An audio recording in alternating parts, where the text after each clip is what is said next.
Namaste, it's me Naresh Raj Bhatta from Kailali Multiple Campus. Today, this video is about BBS second year TU or BBS third semester FU for the basis of cost and management accounting. And important chapter accounting for inventory management अंतर्गत आज हामी stock level सँग related important formula stock level मा हामीले जान्नु पर्ने reorder level, minimum stock level, maximum stock level, त्यसैगरी average stock level को important formula र numerical model question solution गरेर देखाउने छौं. So let's start the video.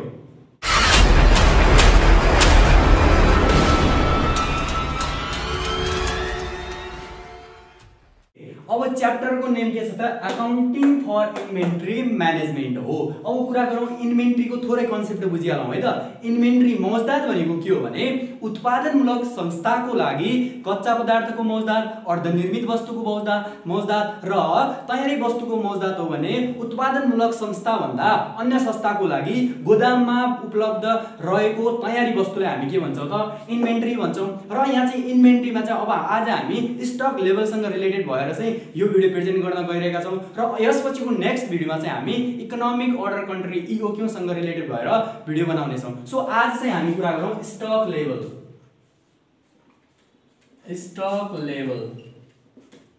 यो स्टक लेभल भनेको के हो त इन्भेन्टरी लेभल हो. सो स्टक लेभल निर्धारण गर्दाखेरि हामीले कुन कुन कुराहरुमा ध्यान दिनुपर्छ भन्ने कुरा गरौँ है त. त्यो भनेको के हो त रिअर्डर लेभल जसलाई आरओएल भन्छौं, त्यसैगरी मिनिमम स्टक लेभल अनि म्याक्सिमम स्टक लेभल र एभरेज स्टक लेभल हो. यिनै कुरा हामी अब फर्मुला पनि लेख्छौं. यी चारवटा कुरा के भने त मैले reorder level, minimum stock level, maximum stock level र एभरेज स्टक लेभल है त. सुरुमा अब हामी कुरा गरौँ नम्बर 1 मा रिअर्डर लेभल. ल रिअर्डर लेभल भनेको के हो यो बुझौँ है त. पुनः आदेश तह भनेको के हो? गोदाममा कति मौजदात रहँदा अर्को खरिद आदेश दिने भन्ने कुरा पत्ता लगाउनलाई रिअर्डर लेभल अथवा पुनः आदेश तह भनिन्छ. अब यहाँ के हुन्छ भने रिअर्डर लेभल अन्तर्गत हामीले तीनवटा फर्मुला जान्नु पर्ने हुन्छ. अब एउटा मात्रै फर्मुला जान्नु भयो भने के हुन्छ भने कतिखेर क्वेशनले गिवन डाटा चाहिँ अलग अलग दिन्छ. कुनै बेला कुनै फर्मुला युज हुने डाटा दिन्छ, कुनै बेला कुनै हो. त्यसैले चाहिँ अब सिम्पल छन् फर्मुलाहरु. सो तीनवटै फर्मुला चाहिँ अब हामी यहाँ लेख्ने छौं. इट वुड बी बेटर तपाई यो भिडियो हेर्दा हेर्दै आफ्नो कपीमा पनि फर्मुलाहरु लेख्दै जानुहुन्छ भने अझै इफेक्टिभ हुनेछ है त. ओके सुरु गरौँ. रिअर्डर लेभल निकाल्ने तीनवटा फर्मुला भने के हुन् भने एउटा हो म्याक्सिममलाई चाहिँ मल्टिप्लाई गर्ने. रिअर्डर लेभल निकाल्दाखेरि maximum consumption into maximum lead time अथवा यो लीड टाइमलाई चाहिँ रिअर्डर पिरियड पनि भन्छ. अब एउटा कुरा के ख्याल गर्नुस् भने एउटा यो कन्जम्पसन आयो, अर्को चाहिँ लीड टाइम आयो. अब यहाँ के ध्यान दिनु होला भने क्वेशनमा हरेक कति सबै क्वेशनमा के कन्जम्पसन नै लीड टाइम नै दिन्छ त दिदैन हो. यहाँ के बुझ्ने भने कन्जम्पसनको सट्टामा हामीले अरु वर्ड्सहरु पनि बुझ्नु पर्ने हुन्छ. जस्तो क्वेशनमा कन्जम्पसन नै दियो भने त ल ठिकै छ म्याक्सिमम कन्जम्पसन हामीले बुझ्यौं. तर कन्जम्पसन हैन कि कन्जम्पसनलाई चाहिँ नीड, युसेज, रिक्वायरमेन्ट पनि भन्छ है त. अब एउटा कुरा के नोट गर्नु होला भने यो कन्जम्पसन युसेज त्यसैगरी नीड अनि रिक्वायरमेन्ट. ल बुझ्नुस् है. कन्जम्पसन भने पनि, युसेज भने पनि, नीड भने पनि, रिक्वायरमेन्ट भने पनि यो भनेको कन्जम्पसन हो. सो अब लीड टाइमको कुरा गरौँ. लीड टाइमलाई अर्को शब्दमा के पनि भन्छ त डेलिभरी पिरियड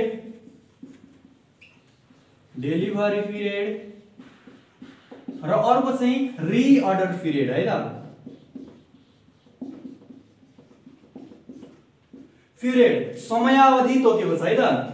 लिड टाइम भने पनि समय आयो, डेलिभरी पिरियड भने पनि समय आयो, रिअर्डर पिरियड हो, यो कुरा भन्यो भने लिड टाइम हो। सो तपाईले चाहिँ क्वेशनमा डेलिभरी पिरियड दियो पनि नझुकिनु होला। अब कुन चाहिँ म्याक्सिमम हो, कुन चाहिँ मिनिमम हो भन्ने बुझौँ है त। म्याक्सिमम र मिनिमम, जस्तो क्वेशनले कस्तो दिन्छ भने लिड टाइम भनेर चाहिँ लिड टाइम चाहिँ फर एक्जाम्पल 4 to 6 डेज दिन सक्छ, विक्स जे पनि दिन सक्छ है त। अब 4 to 6 डेज दियो भने अब यहाँ कुन म्याक्सिमम हो कुन मिनिमम हो बुझौँ। यो 4 छ नि हो, यो 4 चाहिँ के हो त मिनिमम लिड टाइम हो है त। 4 मिनिमम लिड टाइम हो, म्याक्सिमम लिड टाइम चाहिँ 6। म्याक्सिमम लिड टाइम कसको 6 चाहिँ म्याक्सिमम भयो, 4 चाहिँ मिनिमम भयो अनि लिड टाइम हो है त। 6 maximum lead time, 4 minimum lead time. अब यहाँ यो बुझेपछि अब कतिखेर के हुन्छ भने नर्मलको कुरा आउँछ, नर्मल अथवा एभरेज। नर्मल अथवा एभरेज भनेको एउटै हो, यो निकाल्दाखेरि कतिखेर नर्मल लिड टाइम निकाल भन्छ है त। नर्मल लिड टाइम चाहिँ हामीले क्वेशन सोल्युसन गर्दाखेरि काइन्ड अफ फर्मुलामा अब एकैछिनमा आउँछ। सो नर्मल र एभरेजको कुरा बुझौँ। जस्तो नर्मल अथवा एभरेज भनेको एउटै हो, नर्मल कन्जम्सन अथवा नर्मल लिड टाइम भन्यो भने नर्मल अथवा एभरेज कन्जम्सन पनि भन्न सक्छ, लिड टाइम पनि भन्न सक्छ। त्यो जुनसुकै पनि निकाल्दाखेरि के गर्ने maximum lead time plus minimum lead time divide by 2। For example यो क्वेशनमा अब हामी के निकाल्नु त maximum lead time sorry normal lead time निकाल्दाखेरि के गर्ने त यो 4 प्लस 6/2 के यसको फर्मुला के रहेछ त minimum lead time plus maximum lead time divide by 2 गर्नुभयो भने नर्मल अथवा एभरेज लिड टाइम आउने रहेछ है त। यो कुरा चाहिँ तपाईले बुझ्नु होला। र इम्पोर्टेन्ट नोट के बुझ्नु होला भने यदि कन्जम्सन, युसेज, निड, रिक्वायरमेन्ट भन्यो भने त्यसलाई कन्जम्सन बुझ्नु होला। त्यसैगरी lead time, delivery period, reorder period दियो भने पनि यसलाई लिड टाइम भनेर बुझ्नु होला। अब यसैको अर्को फर्मुला के हुन्छ भने रिअर्डर लेभल निकाल्दाखेरि minimum stock level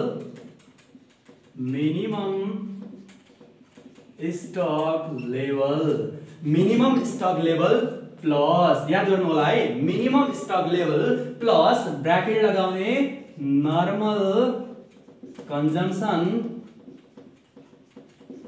into normal lead time,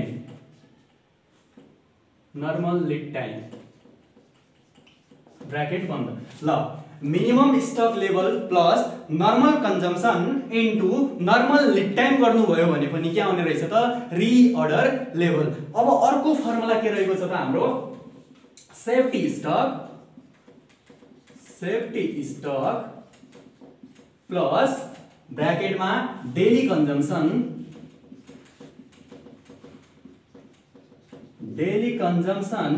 into lead time. अब कुन फर्मुला युज गर्ने भन्दाखेरि यो चाहिँ क्वेशनमा चाहिँ डिटरमाइन हुन्छ है त।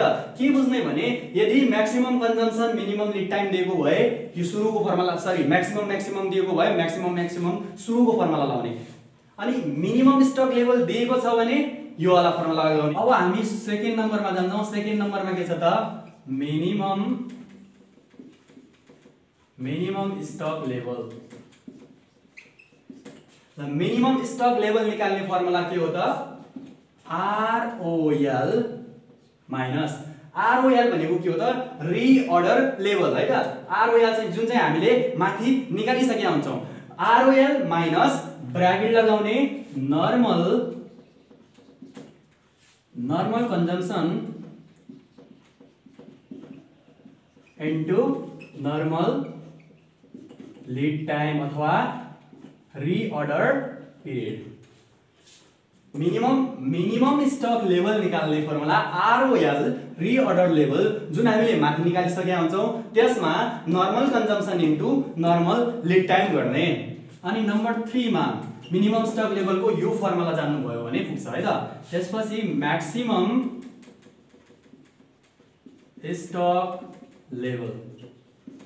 म्याक्सिमम स्टक लेभल निकाल्दाखेरि हामी यहाँ चाहिँ आरओक्यू को फर्मुला पनि यही म्याक्सिमम स्टक लेभलको फर्मुला युज गरेर आरओक्यू पनि निकाल्न सक्छौं। कसरी निकाल्न सक्छौं भने आरओएल प्लस आरओक्यू माइनस, अब आरओएल भनेको रिअर्डर लेभल भइहाल्यो, आरओक्यू भनेको रिअर्डर क्वान्टिटी भयो, अनि यसमा चाहिँ माइनस ब्र्याकेट लगाउने, यो ब्र्याकेटमा चाहिँ मिनिमम मल्टिप्लाई गर्ने है त, मिनिमम कन्जम्पसन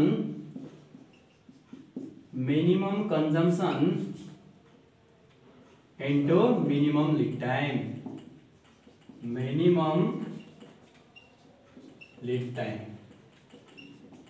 ल हेर्नुस् म्याक्सिमम स्टक लेभल निकाल्ने formula ROL plus ROQ minus minimum consumption into minimum lead time गर्नुभयो भने म्याक्सिमम कन्जम्पसन आउँछ, म्याक्सिमम स्टक लेभल आउँछ।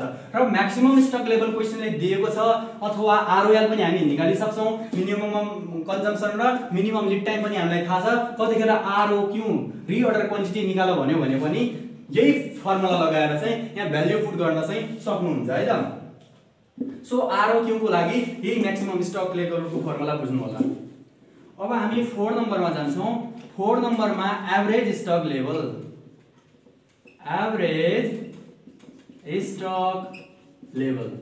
ल याद गर्नु है सर, एभरेज स्टक लेभल, यो एभरेज भनेको के हो त, नर्मल हो। सो यो एभरेज स्टक लेभल निकाल्दाखेरि हामीले दुईवटा फर्मुला जान्नु पर्ने हुन्छ। सिम्पली दुईवटा फर्मुला के हुन् भने यो एभरेज स्टक लेभल निकाल्दाखेरि एउटा म्याक्सिमम स्टक लेभलमा मिनिमम स्टक लेभल जोड्ने भनेको minimum stock level plus maximum stock level divide by 2 गर्नुभयो भने एभरेज स्टक लेभल आउँछ। र यसको अर्को फर्मुला चाहिँ के छ त भन्दाखेरि minimum stock level plus 1/2 EOQ अथवा आरओक्यू भनेको इकोनोमिक अर्डर क्वान्टिटी और रिअर्डर क्वान्टिटी गर्नुभयो भने पनि एभरेज स्टक लेभल आउँछ। सो यसका दुईटै फर्मुलाहरु लेखिहालौं। Minimum stock level plus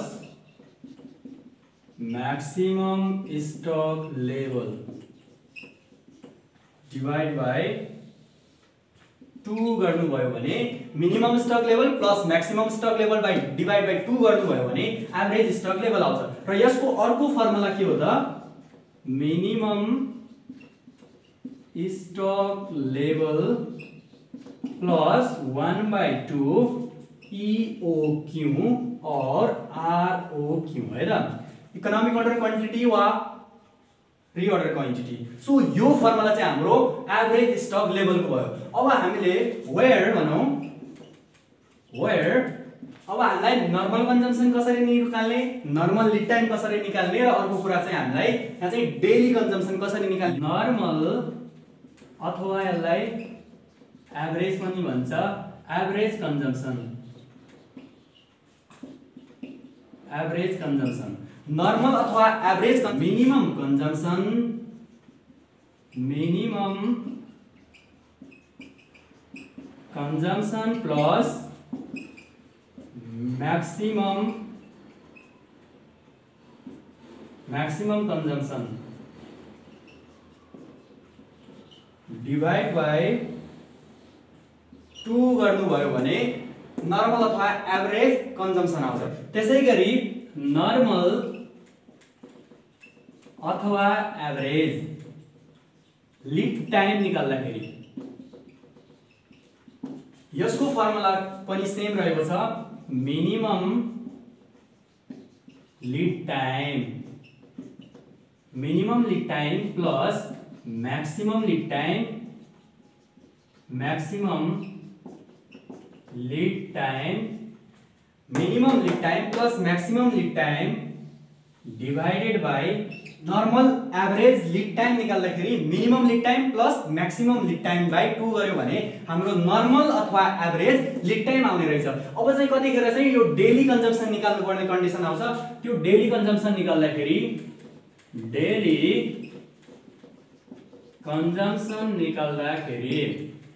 consumption निकाल्दाखेरि annual requirement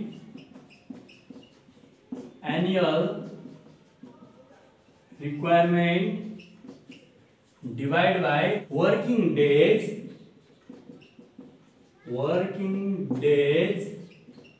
in a year.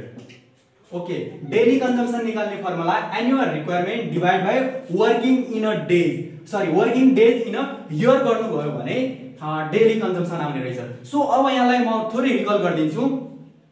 हामी अकाउन्टिङ फर इन्भेन्ट्री म्यानेजमेन्टमा छौँ। स्टक लेभलमा चाहिँ reorder level, minimum stock level, maximum stock level अनि एभरेज स्टक लेभल चाहिँ निकाल्दैछौँ। सो रिअर्डर लेभल निकाल्दाखेरि तीनवटा फर्मुला बुझ्नुस्। एउटा हो maximum consumption into maximum lead time, अर्को मिनिमम स्टक लेभलमा plus normal consumption into normal lead time, अनि अर्को चाहिँ सेफ्टी स्टकमा plus daily consumption into lead time. अनि मिनिमम स्टक लेभल निकाल्दाखेरि ROL minus normal consumption into normal lead time. यो minimum stock लेभलको फर्मुला चाहिँ यहीँबाट चाहिँ निस्केको हो है त। कस्तो भने यो मिनिमम स्टक लेभल चाहिँ अगाडि आयो अनि यो आरओएल पछाडि जाँदाखेरि यो प्लसको माइनस मात्रै भएको हो। म्याक्सिमम स्टक लेभलको ROL plus ROQ minus minimum consumption into minimum lead time, where ROL भनेको रिअर्डर लेभल, आरओक्यू भनेको रिअर्डर क्वान्टिटी, र आरओक्यू निकाल भन्छ भने पनि यही फर्मुला लगाएर तपाईँ निकाल्न सक्नुहुन्छ। त्यसैगरी अर्को चाहिँ एभरेज स्टक लेभल। यसको दुईवटा फर्मुला रहेका छन्। एउटा मिनिमम स्टक लेभलमा म्याक्सिमम स्टक लेभल जोडेर 2 ले भाग गरिदिनुहुन्छ भने एभरेज स्टक लेभल आयो। अर्को चाहिँ minimum stock level plus 1/2 EOQ अथवा आरओक्यू गर्नुभयो भने पनि निस्क्यो। अनि नर्मल अथवा एभरेज कन्जम्सन निकाल्दाखेरि minimum consumption plus maximum consumption by 2 or normal or अप्लिक एभरेज लिड टाइम निकाल्दाखेरि minimum lead time plus maximum lead time by 2 गर्नुभयो भने हुन्छ। र अर्को चाहिँ डेली कन्जम्सन, यो वाला डेली कन्जम्सन चाहिँ निकाल्नु पर्यो भने त्यो बेला annual requirement divide by working days in a year गर्नुभयो भने डेली कन्जम्सन आउँछ है त। ल यति गरेपछि चाहिँ हाम्रो यो लेभल स्टक लेभलसँग रिलेटेड चाहिँ फर्मुलाहरू यति भयो चाहिँ पुग्छ। अब हामीसँग एउटा यहाँ क्वेशन रहेको छ। यो क्वेशनमा के भन्छ भने the following information is provided to you. तपाईलाई केही फलोइङ डाटाहरू दिएको छ, प्रोभाइडेड छ, जहाँ चाहिँ के दिएको छ भने नर्मल डेली युसेज भनेर 1500 युनिट दियो। त्यसैगरी maximum daily usage 1750 unit, minimum daily usage 1350 unit, reorder quantity 30000 unit र लिड टाइम चाहिँ 6 to 10 डेज दियो। अब मैले अघि के भनेको थिएँ भने क्वेशनमा कन्जम्सन, नीड, युसेज अनि त्यसैगरी रिक्वायरमेन्ट भनेको एउटै कुरा हो भनेको थिए हो। त्यो कुरा चाहिँ यहाँ फ्लो गर्नु है त। अब युसेज भन्ने बित्तिकै डराउने होइन कि यो युसेज भनेको के रहेछ त, कन्जम्सन रहेछ। अनि त्यसैगरी यो आरओक्यू पनि दिएको छ अनि लिड टाइम पनि दिएको छ। अब के निकाल भन्छ रिक्वायरमेन्टमा भने रिअर्डर लेभल, सुरुमा आरओएल भन्छ रिअर्डर लेभल है त, अनि बी मा भन्छ म्याक्सिमम स्टक लेभल, सी मा मिनिमम स्टक लेभल र डी मा चाहिँ हामीलाई के निकाल भन्छ एभरेज स्टक लेभल। सो अब चाहिँ हामी सोलुसनमा जान्छौँ। सोलुसनमा जाँदाखेरि हामीले चाहिँ गिवन चाहिँ लेखिसक्यौँ। गिवनमा के दिएको छ त, normal daily usage 1500 unit, maximum daily usage चाहिँ 1750 अनि मिनिमम डेली युसेज चाहिँ 1350 युनिट, अनि रिअर्डर क्वान्टिटी चाहिँ 30000 भनेको 30000 दिएकै छ, अनि लिड टाइम पनि 6 to 10 डेज दिएको छ। अब यहाँ के बुझ्ने भने यो लिड टाइम भने नभनेको भए लिड टाइमको सट्टामा चाहिँ रिअर्डर पिरियड, डेलिभरी पिरियड भने पनि के रहेछ त यहाँनिर लिड टाइम हो भनेर बुझ्नुस् है। अब सुरुमा सोलुसनमा जान्छौँ। ए नम्बरमा हामीलाई के निकाल भन्छ रिअर्डर क्वान्टिटी है त। ए नम्बरमा जाउँ, रिअर्डर क्वान्टिटी जसलाई आरओएल भन्छौँ है त। रिअर्डर क्वान्टिटी निकाल्दाखेरि यसको फर्मुला के हो त, म्याक्सिमम कन्जम्सन। अब यहाँ याद गर्नुस् है, यो फर्मुला चाहिँ यसको चाहिँ तीनवटा फर्मुला रहेको छ आरओएल निकाल्ने। एउटा म्याक्सिमम मल्टिप्लाई गर्ने भनेको maximum consumption into maximum lead time, अर्को चाहिँ minimum stock level plus normal consumption into normal lead time, अर्को चाहिँ safety stock plus daily usage अथवा daily consumption into lead time हो। यी तीनवटा फर्मुला मध्ये अब यहाँ चाहिँ दिएको डाटा गिवन अनुसार चाहिँ कुन फर्मुला चाहिँ पुट हुन्छ भन्दाखेरि अब हामीलाई सुरुको फर्मुला के हो त, maximum consumption into maximum lead time हो। अब म्याक्सिमम कन्जम्सन दिएको छ त, दिएको छ। म्याक्सिमम डेली युसेज भन्नु के हो त, युसेज भनेको कन्जम्सन हो। सो म्याक्सिमम दिएको छ। अब मिनिमम कन्जम्सन चाहिँ मिनिमम लिड टाइम चाहिँ अब हामी यहाँबाट निकाल्छौँ हो। अब चाहिँ यहाँ सुरुमा कुन फर्मुला चाहिँ अब यहाँ चाहिँ मिल्ने भयो त, maximum consumption into maximum lead time. ल अब हेर्नुस् maximum consumption, maximum daily usage भन्नु नै के हो त कन्जम्पसन। सो यहाँ कन्जम्पसन को ठाउँमा तपाईले युसेज पनि लेख्न सक्नुहुन्छ। सो म्याक्सिमम कन्जम्पसन भनेको कति रहेछ त 1750 युनिट इन्टु अब म्याक्सिमम लिड टाइम। अब लिड टाइम कति दिएको छ त 6 to 10 डेज। अब यहाँ के बुझ्ने भने जुन अगाडि दिएको हुन्छ यो 6 यो चाहिँ मिनिमम हो, यो पछाडीको चाहिँ म्याक्सिमम हो। सो अधिकतम चाहिँ 10 हो, न्यूनतम चाहिँ 6 हो। सो लिड टाइम भनेको मिनिमम लिड टाइम 6 हो भने म्याक्सिमम लिड टाइम चाहिँ 10 हो। अब हामीलाई के चाहिएको हो म्याक्सिमम चाहिएको कति रहेछ त 10 इज इक्वल टु 17500 युनिट्स आयो है त। ए आन्सर 17500 आयो। त्यसैगरी बी नम्बरमा जाउँ। बी नम्बरले के भन्छ त म्याक्सिमम स्टक लेभल निकाल भन्छ। सो म्याक्सिमम स्टक लेभल को फर्मुला ल म्याक्सिमम स्टक लेभल निकाल्ने फर्मुला के हो त ROL plus ROQ minus minimum multiply गर्ने है त minimum consumption into minimum lead time, minimum lead time ल ROL plus ROQ minus minimum consumption minimum consumption into minimum lead time. अब यहाँ चाहिँ भ्यालु राख्यौं। ROL हामीले कति निकाल्यौ त 17500 प्लस अब ROQ रिअर्डर क्वान्टिटी क्वेशनले दिएको छ ROQ भनेर 30000 दिएको छ। सो यो 30000 जोड्दिने माइनस अब मिनिमम कन्जम्पसन। अब हेर्नुस् है मिनिमम डेली युसेज भनेर 1350 दियो। अब युसेज भनेकै कन्जम्पसन हो। So minimum daily usage is 1350 है त 1350 1350 चाहिँ हाम्रो मिनिमम कन्जम्पसन भयो। अब इन्टु गरौँ मिनिमम लिड टाइम। अब मिनिमम लिड टाइम भनेको कति हो त 6 हो। यहाँ चाहिँ maximum lead time 10, minimum lead time 6 ल। अब 30000 मा 17 जोड्यो भने 47,500 अनि माइनस अनि यो गर्दाखेरि 600 65 जा 30 का 0 6 3 जा 18 भनेको 1 अनि 6 2 8 भनेको 8100 आयो है त। यसमा चाहिँ अब 47,500 माइनस 8100 गर्नुहुन्छ भने हाम्रो 39,400 युनिट्स आयो है त 39,400 युनिट्स नम्बरमा जान्छौं। हाम्रो म्याक्सिमम स्टक लेभल चाहिँ 39400 युनिट चाहिँ रहेछ है। अब सी नम्बरमा के भन्छ भने मिनिमम स्टक लेभल निकाल भन्छ। मिनिमम स्टक लेभल यो मिनिमम स्टक लेभल निकाल्ने फर्मुला के हो त हाम्रो ROL minus normal consumption into normal lead time.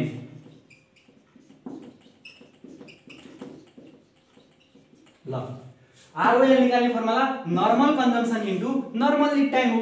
यो कन्जम्पसन को ठाउँमा तपाई युसेज पनि लेख्न सक्नुहुन्छ। सो मैले चाहिँ कन्जम्पसन नै लेखे। अब ROL भनेको रिअर्डर लेभल कति निकालेका छौं त 17500 चाहिँ हाम्रो ROL आएको छ। यसमा माइनस गर्ने अब नर्मल कन्जम्पसन क्वेशनले दिएको छ कि एकचोटी हेरौं त नर्मल कन्जम्पसन भनेर चाहिँ हामीलाई क्वेशनले सुरुमा दिएको छ नर्मल डेली युसेज। अब युसेज भनेकै कन्जम्पसन हो। सो नर्मल डेली युसेज दिएकै छ त हामी यही राखौं है त 1500 अनि इन्टु अब नर्मल लिड टाइम निकालौं नि। नर्मल लिड टाइम निकाल्नको लागि वेयर भनौं एक दुई लाइन छोडेर वेयर भन्न सक्नुहुन्छ। नर्मल लिड टाइम निकाल्नको लागि नर्मल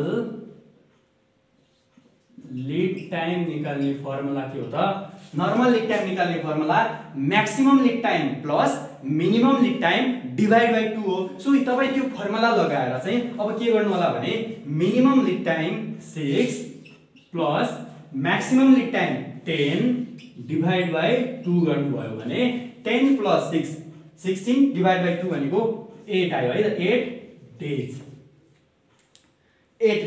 अब चाहिँ यहाँ चाहिँ नर्मल लिड टाइम कति आयो त हाम्रो 8 डेज आयो 8। 5500 युनिट्स आयो। यो त हाम्रो सी नम्बरसम्मको आन्सर भयो। अब हामी बी नम्बरमा जान्छौं, एभरेज स्टक लेभल निकाल्छौं। डी नम्बरमा एभरेज स्टक लेभल। अब एभरेज स्टक लेभल निकाल्ने फर्मुला के हो भने maximum stock level plus minimum stock level by 2 भनेको हो minimum stock level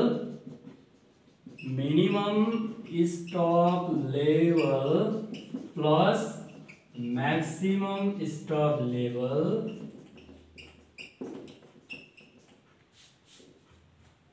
divided by 2। अब हेर्नुस् त मिनिमम स्टक लेभल हामीले भर्खर निकाल्यौं 5500 प्लस म्याक्सिमम स्टक लेभल पनि निकाल्यौं 39400 र डिवाइड बाइ 2 गर्नुहुन्छ भने 22450 युनिट आयो है त, 22450 युनिट। र अब एभरेज स्टक लेभल निकाल्ने अर्को पनि फर्मुला छ र अर्को फर्मुलाबाट पनि तपाई निकाल्न सक्नुहुन्छ र यसको आन्सर चाहिँ अलग अलग आउँछ है त। यो फर्मुलाबाट अलग आउँछ र अर्को फर्मुलाबाट अलग। अर्को फर्मुला के हो भने अर्को फर्मुला तपाई लेख्न सक्नुहुन्छ। अर्को एभरेज स्टक लेभल निकाल्ने अर्को फर्मुला चाहिँ minimum stock level plus 1/2 into ROQ गर्नुभयो भने पनि यो आउँछ है त। ओके, यसको अर्को फर्मुला के रहेको छ भने एभरेज स्टक लेभल निकाल्दाखेरि मिनिमम स्टक लेभल प्लस 1/2 आरओक्यू अथवा यूक्यू दिएको भए यूक्यू राख्नु। सो यो फर्मुला गर्नुभयो भने पनि एभरेज स्टक लेभल आउँछ। मिनिमम स्टक लेभल चाहिँ हाम्रो 5500 आयो प्लस 1/2 इन्टु आरओक्यू भनेको हाम्रो कति छ त, रिअर्डर क्वान्टिटी चाहिँ 30000 छ, 20500 युनिट्स आयो है त। र यति गरेपछि अब हामीले reorder level, minimum stock level, maximum stock level र एभरेज स्टक लेभल निकाल्यौं। र यो भिडियो कस्तो लाग्छ कृपया यो भिडियो मन परेमा like, comment, share and subscribe गरिदिनु होला। Thank you, all the best.